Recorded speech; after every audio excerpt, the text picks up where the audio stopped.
এই রোদের মধ্যে গাম জড়াইতে হইতো না, কিংবা এই কঠিন পরিস্থিতিতে পড়তে হইতো না, যদি আমরা খুনি হাসিনা পলায়া যাওয়ার সাথে সাথে আমরা যদি দ্রুতই আমরা খুশি হইয়া আন্দোলনের হাল ছেড়ে না দিতাম।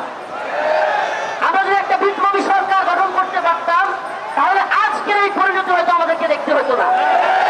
আসলে আমি একটা কথা বিশ্বাস করি, এবং আমি যেটা দেখতেছি যে এই উপদেষ্টাদের মধ্যে চুলের কোনো স্পিরিটই নাই। আসলে আমাদের দুই চারটা ভাই ছাড়া, যারা কিনা ছাত্র উপদেষ্টা, এরা ছাড়া এই উপদেষ্টাদের কেউ হয়তো হাসিনা যদি ঠিকেও যাইতো এদের জেলেই যাওয়া লাগতো না।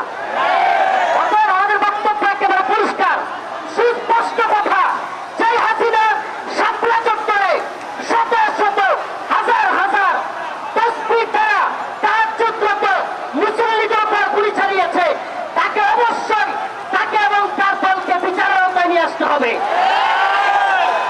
অনেকে বলে কেন আওয়ামী লীগকে নিষিদ্ধ করবে, আমি বলি আওয়ামী লীগকে কেন নিষিদ্ধ করা হবে না, কারণের অভাব নেই।